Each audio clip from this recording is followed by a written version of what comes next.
السلام علیکم ورحمۃ اللہ وبرکاتہ. الحمد للہ وکفى وسلام على عباده الذين اصطفى خصوصا على سید المرسلین خاتم الانبیاء وعلى كمل اتباعه من الصدیقین والصالحین والشهداء. اما بعد فاعوذ باللہ من الشیطان الرجیم. بسم اللہ الرحمن الرحیم. قال اللہ عز وجل في كلامه المبین: والذين صبروا ابتغاء وجه ربهم وأقاموا الصلاة وأنفقوا مما رزقناهم سرا وعلانية ويدرؤون بالحسنة السيئة أولئك لهم عقبى الدار جنات عدن يدخلونها ومن صلح من آبائهم وأزواجهم وذرياتهم والملائكة يدخلون عليهم من كل باب سلام عليكم بما صبرتم فنعم عقب الدار. صدق اللہ العظیم. اللہ رب العزت کا شکر ہے جس کی توفیق سے آج جمعہ کے موقع پر 31 اکتوبر 2025 ہم اللہ کے گھر جمع ہیں اور آج ہمارے گفتگو کا لیکچر کی ٹاپک مصیبت پر صبر کا اجر و ثواب. مصیبتوں کا آنا اور اس پر صبر کرنے پر جو بدلہ اللہ کی بارگاہ سے ملتا ہے. سورۃ الرعد کی آیت ہم نے تلاوت کی جس میں حق سبحانہ و تعالی ارشاد فرماتے ہیں کہ والذین صبروا ابتغاء وجہ ربہم، وہ لوگ جو اللہ کو خوش کرنے کے لیے صبر کرتے ہیں، واقاموا الصلاۃ، نماز قائم کرتے ہیں، وانفقوا مما رزقناہم سرا وعلانیہ، اور جو کچھ ہم نے ان کو دیا، ہر کوئی چیز ہمارے پاس سے جو ان کو ملی اس میں سے چھپا کر بھی دکھا کر بھی وہ خرچ کرتے ہیں، دوسروں میں تقسیم کرتے ہیں. وَيَدْرَؤُونَ بِالْحَسَنَةِ السَّيِّئَةَ، اور بد سلوکی کو نیک سلوکی میں بدلتے ہیں. کوئی برا سلوک کرے تو اس کے ساتھ اچھا سلوک کر دیتے ہیں. أُولَئِكَ لَهُمْ عُقْبَى الدَّارِ، انہی لوگوں کے لیے آخرت کا اچھا انجام ہے.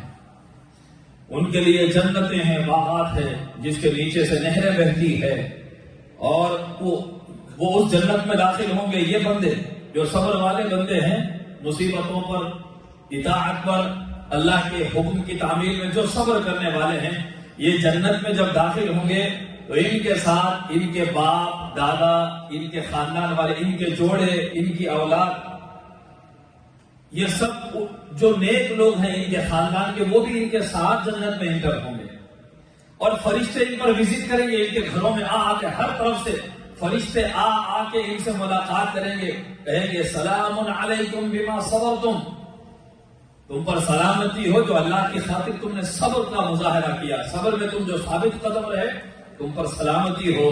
فنعم عقبى الدار، اور نیک لوگوں کے لیے بہت بہترین انجام ہے، بڑا اچھا گھر ہے. وہ آخرت کا ٹھکانہ بڑا اچھا ٹھکانہ ہے جن کو اللہ یہ مقام دیتا ہے. تو مصیبت اور صبر پہلے تو ایک ہوتا ہے بلاؤں پر، پریشانیوں پر، بیماری پر، مشقتوں پر، تکلیفوں پر. ایک صبر جو اللہ کی اطاعت کی خاطر، عبادت کے لیے جو مشقت اور ایفرٹس لگانی پڑ رہی ہے اس کو خوشی سے قبول کرنا، یہ صبر ہے. حرام چیزوں سے بچنا، اس سے صبر کر کے حلال کا راستہ اختیار کرنا، یہ بھی صبر ہے. تو یہ ساری جزائیں ان لوگوں کے لیے ہے جو عبادتوں پر صبر کریں، اللہ کے آرڈر فالو کرنے میں صبر کرتے ہیں، اور مصیبتوں پر، بلاؤں پر بھی صبر کرتے ہیں. بیس کیا ہوتا ہے، کیوں صبر کرتے ہیں؟ ابتغاء وجہ ربہم، کہ اس تکلیف اور مشقت برداشت کرنے سے میرا مالک مجھ سے راضی ہو جائے. اللہ خوش رہو، اللہ کو راضی رکھنے کے لیے، مالک کو راضی رکھنے کے لیے زبان پر کلمہ شکوہ نہیں لانا، خوشی سے صبر کے ساتھ جو ہے ایک ایک قدم آگے بڑھاتے ہوئے جانا. سبحان اللہ. تو ان لوگوں کے لیے یہ نعمت رب نے فرمائی کہ وہ جنت میں داخل ہوں گے تو اکیلے نہیں، ان کی فیملی بھی ان کے ساتھ جائے گی. ان کی فیملی کے نیک لوگ، ان کے باپ دادا، ان کے جوڑے، ان کی اولاد، وہ سب ایک ساتھ جنت میں داخل ہوں گے. پھر فرشتے ان کے پاس آتے جائیں گے کیونکہ انہوں نے اللہ کی خاطر صبر کیا، اللہ کی رضا کے لیے صبر کیا ہے. تو ہمیں تعلیم یہ ہے، جو بھی مصیبت بندے کو پہنچتی ہے، وما اصابکم من مصیبت فبما کسبت ایدیکم ویعفو عن کثیر، اللہ فرماتا ہے جو بھی مصیبت تم کو پہنچتی ہے تمہارے گناہوں کی وجہ سے پہنچتی ہے، اور اللہ تو بہت ساری غلطیوں کو معاف بھی فرما دیتا ہے۔ اللہ بہت سی غلطیوں پر گرفت نہیں کرتا، اور جو بھی مصیبت میں تم گرفتار ہو، جو بھی تمہارے اوپر پریشانی آئی ہے، وہ کسی نہ کسی غفلت کا نتیجہ ہوتا ہے، یا کسی نافرمانی کا نتیجہ ہوتا ہے، یا کہیں کوئی آزمائش تھی اس میں تم فیل ہو گئے، اس کی وجہ سے تم کو اس میں مبتلا کیا جاتا ہے، تاکہ تمہاری اس غلطی کو دنیا ہی میں اللہ تعالیٰ سزا دے کر تمہیں سدھار دے۔ تو مصیبتیں بھی آتی ہیں نافرمانیوں کی وجہ سے، اپنے ہاتھوں کی کارستانیوں کی وجہ سے۔ تو اسی لیے بندے کو چاہے ہم کو سکھایا گیا، جب بھی کوئی تکلیف یا مصیبت آ جائے صبر کرنا، اور یہ کہہ دینا کہ مجھ سے کچھ غلطی ہوئی تھی، نہ جانے میری کیا غلطی تھی، ورنہ لوگ اپنے آپ کو پارسا سمجھتے، بھائی ہم تو بڑے اچھے ہیں الحمدللہ، ہم کبھی کسی کا برا نہیں کرے، ایسے کہنے والے بھی معاشرے میں بہت ہیں، تقوی کا ناز رکھنے والے بھی کچھ ہوتے ہیں، ہم بڑے شریف، ہم وائٹ کلر، ارے وہ اچھے لوگ نہیں ہیں۔ تو ایسے لوگوں کی نہ جانے کس بات پر اللہ تعالیٰ کس کی گرفت فرما لے۔ جب بھی مصیبت آئے تو سب سے پہلے ہمیں حکم صدقہ ادا کر دو، اس غلطی کا ازالہ ہو۔ مصیبتوں کا کیا ہے؟ الصدقہ تدفع البلاء او کما قال، صدقے سے بلائیں ٹلتی ہے، آزمائش ہے، مصیبت ہے، صدقے سے ٹالو، مگر ہمیشہ صبر کا مظاہرہ کرو۔ والذین صبروا ابتغاء وجہ ربہم واقاموا الصلاۃ۔ تو آج کا ہمارا عنوان ہے مصیبت پر صبر۔ جو بھی تکلیف آئے، حالات کتنے بھی خراب ہوں، آپ نے اچھا ہی اچھا کیا زندگی میں اپنی سوچ کے مطابق، پھر کبھی آپ کے ساتھ برا کر دے کوئی، تو وہاں مالک کی خاطر صبر کرنا، مالک اس نے ساتھ چھوڑ دیا، اس نے برا کیا، اس نے برا کیا، آپ مجھ سے ناراض نہ ہوں، آپ منہ نہ موڑے، مولا آپ کا کرم، آپ کی نظر رحمت ہے تو میرے لیے کافی ہے، یہ ساری دنیا مل کر بھی مجھے چاہے یا دشمن ہو جائے مجھے کوئی پرواہ نہیں، مالک آپ راضی رہیے۔ یہ ہے صبر، اللہ سے اپنا رشتہ جوڑے رکھنا، اور جو برداشت کرنا مالک کے لیے کرنا۔ ایسا نہیں کہ بھئی کوئی طاقتور آ کے جو سامنے ہے وہاں خاموش رہ کر اس کو صبر کا نام دے رہے ہیں۔ العفو بعد القدر کا معاملہ ہے۔ اب صبر کی جزا سنیں صاحب، صبر کی کوالٹی یہ ہے، حضور صلی اللہ علیہ وآلہ وسلم نے صبر کو روشنی فرمایا۔ صبر نور ہے، صبر روشنی ہے، جس کو مل جاتی ہے وہ بندہ روشنیوں میں چلتا ہے، اندھا بن کر اندھیروں میں بھٹکتا نہیں ہے۔ ابو مالک اشعری فرماتے ہیں، حضور نے فرمایا الطہور شطر الایمان، پاک رہنا یہ ایمان کا حصہ ہے۔ بعض علماء نے ترجمہ کیا پاک صاف رہنا آدھا ایمان ہے۔ ایمان کا تعلق پاکیزگی سے ہے، اسی لیے جس کا بدن سے لے کر اپنا گھر، اپنی دکان جو پاک، جس کا ایمان جتنا باکمال ہوتا ہے اس کا ماحول اتنا پاکیزہ ہوتا ہے۔ اکثر نوجوان بچوں سے بھی، آج کل کے تو بچیوں کا بھی یہی حال ہے، بچے ہوں کہ بچے بیچلر کو اپنا گھر گندا، باتھ روم گندا، ہر چیز گندی گندی رکھنا، کپڑے پھینک دینا، سب میس کر دینا، یہ ایمان کی کوالٹی کو گرا دیتا ہے، ایمان کے معیار۔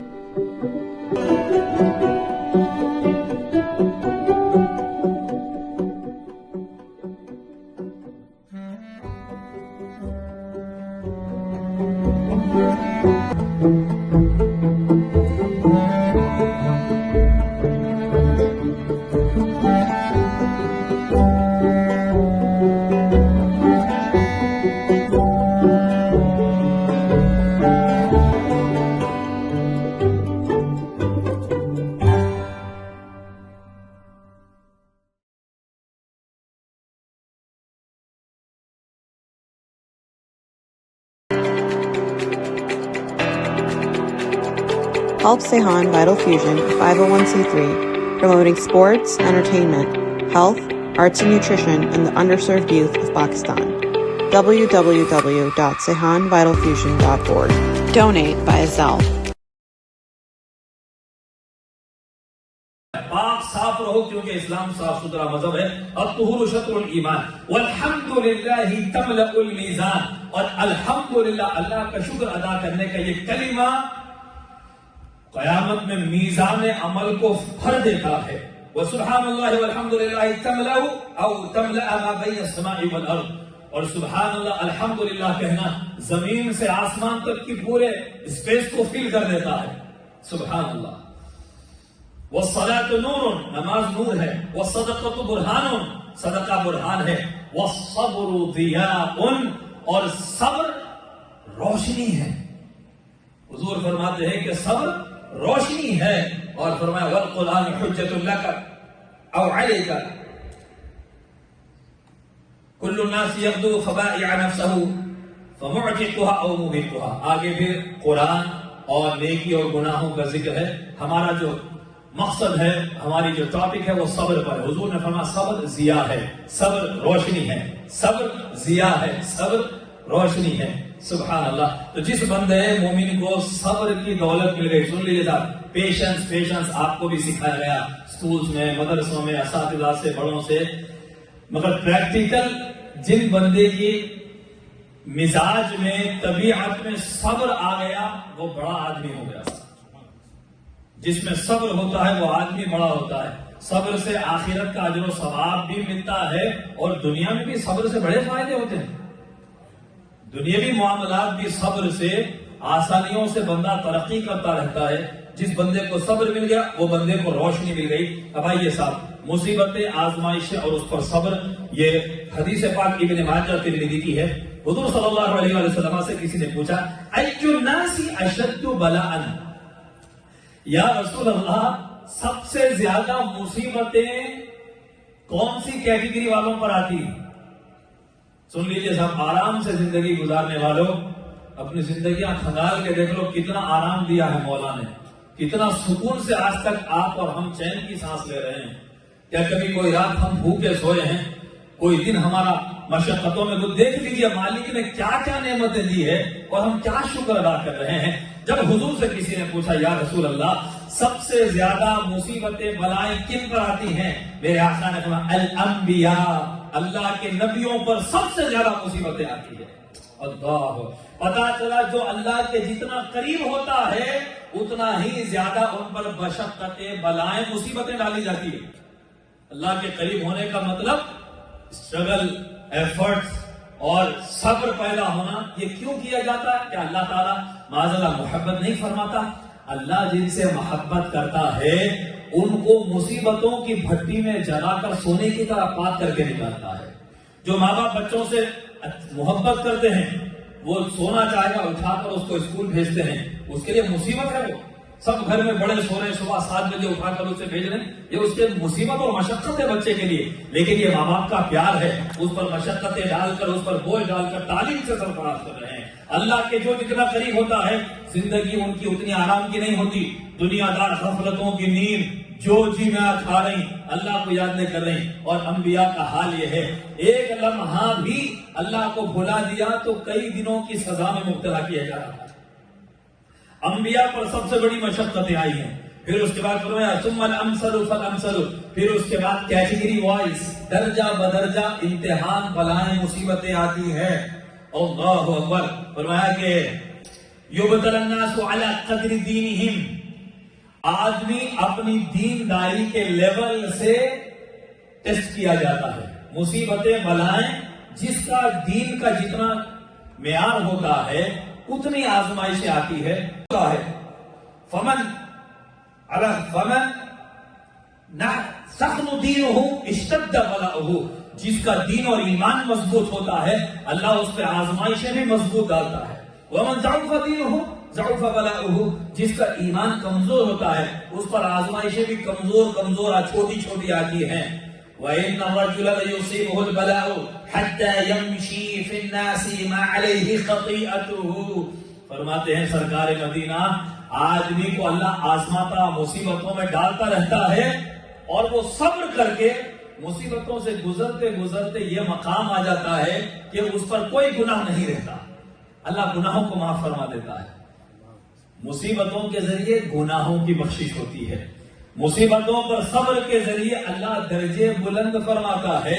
اور یہ سن لیجیے، اگر کسی پر کوئی مصیبت آ گئی، میری سوسائٹی پوری اچھی ہے، میں تو کسی کی جائیداد ہڑپ کے نہیں کھایا، اس نے تو بہن کی جائیداد کھا لی، اس نے باپ کا، اس کو کچھ نہیں ہوا، مجھے کیوں ہوا. یہ جب اللہ کی طرف سے کوئی فیصلہ ہو جائے تو مالک کو دیکھنے کے بجائے مخلوق کو دیکھتے جائیں گے، ناشکری کے کلمات زبان سے نکلیں گے، صبر کا ہاتھ سے دامن چھوٹ جائے گا، اجر و ثواب سے محروم ہو جائیں گے. زبان پر شکوے رنج و الم لایا نہیں کرتے. کیا کہا؟ ہمیشہ ہمرو ہی نے زبان پر شکوہ رنجو علم لایا نہیں کرتے، نبی کے نام لیوا غم سے گھبرایا نہیں کرتے۔ ارے اللہ والے تو غموں کا انتظار کرتے ہیں، کیا بات ہے مالک، اتنے دنوں سے آزمائش نہیں، آپ ناراض تو نہیں ہیں؟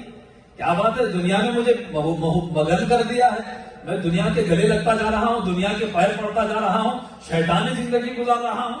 مالک کیا بات ہے، کوئی آزمائش نہیں، کوئی مشقت نہیں۔ ارے بھائی ذرا سی لے آف ہو گئی پریشان، ذرا سا جو ہے بچہ 4 دن بیمار پڑ جائے، ہوش باتے مہینوں تہجد نہیں پڑھ کے سو گئے، وہ غفلت پہ کوئی توبہ استغفار نہیں۔ مالک اتنے دنوں سے غفلت، صدقہ نہیں کیا، ہمیں تو معاف کر دے مالک، اپنے گناہوں پہ نظر نہیں کریں گے، تھوڑی سی بیماری میں شکوے شروع۔ نہیں، صبر ہونا، انبیاء سب سے بڑے صبر والے۔ ایوب علیہ السلام 18 برس بیمار ہوتے ہوتے جسم گل کے گوشت کا لوتھڑا بن جاتا ہے، صبر کا دامن ہاتھ سے نہیں چھوٹا۔ 40 برس یعقوب علیہ السلام کو بیٹے کے غم میں رلایا گیا، یوسف سے دوری، صبر کا مظاہرہ کیا۔ موسیٰ علیہ السلام 10 سال تک ایک ہی چادر بچھاتے تھے، اور ایک ہی چادر اپنی فیملی کے ایک ہی چادر بچھانے کو تھی، اسی چادر میں جانوروں کو چارہ ڈالتے تھے۔ رسول اللہ کی بیٹی سیدہ فاطمہ سلام اللہ علیہا، سیدہ طیبہ طاہرہ، جنت کی تمام عورتوں کی سردارہ، کائنات کی ساری عورتیں جن کی دھول کے برابر نہیں ہے، وہ خاتون جنت بابا سے کہتی ہے، بابا میرے اور علی کے پاس صرف ایک اونٹ کی کھال ہے جس میں ہم رات میں جس پر سوتے ہیں، دن میں چارہ اسی میں ڈالتے ہیں جانور کو۔ سرکار نے فرمایا بیٹی فاطمہ صبر کرو۔ موسیٰ بن عمران نے 10 سال اسی سچویشن میں اللہ کی رضا کے لیے گزارے ہیں۔ سبحان، پتا چلا کہ بڑے لوگ مشقتوں والے ہوتے ہیں، تھوڑی دنیا پر راضی ہونے والے ہوتے ہیں، اسی لیے جب ان کے ہاتھ اٹھتے ہیں تو قبولیت آ کر ان کو گلے لگا لیتی ہے۔ سبحان، تو چاہیے کہ ہمارا ایمان بھی آزمائشوں پر پریشان ہونے نہ دے، بلکہ صبر کرے، بلکہ اللہ تعالیٰ سے ہم صبر کی ہی دعا کریں۔ اللہ سے مصیبتیں نہیں مانگنا، ہم مانگنا نہیں۔ اللہ سے کیا مانگنا؟ مولا علی نے پوچھا، یا ماذا اسأل اللہ، یا رسول اللہ اللہ سے کیا مانگو؟ فرمایا سلیل عافیہ، اللہ سے عافیت طلب کرو۔ ہم آزمائش کے قابل نہیں ہیں، عافیت مانگنا، مولا عافیت دے دیجئے، مالک عافیت عطا فرمائیے۔ کبھی کچھ چھوٹی موٹی مصیبت آ جائے، بے صبری نہ ہو، اپنے مالک سے جڑے رہیں، صبر کا مظاہرہ کریں گے تو گناہوں کی بخشش ہوتی رہے گی، اور اس کے بدلے اللہ تعالیٰ اجر و ثواب عطا فرمائے گا۔ آگے انشاءاللہ کیا کیا ثواب ملے گا، کتنی کوانٹٹی میں صبر کا ثواب ملے گا، آئندہ فرائیڈے سے آپ حضرات اس کو سماعت کریں گے۔ اگلے جمعہ سے ڈے لائٹ سیونگ چونکہ سٹارٹ ہو چکی ہوگی، اردو بیان 12 بجے سٹارٹ ہوگا اور 12:30 کو جماعت ہوگی انشاءاللہ۔ فرسٹ جماعت جو ہوگی ہمارے اردو بیان کی ہوگی۔ جزاکم اللہ خیر، السلام علیکم ورحمۃ اللہ وبرکاتہ۔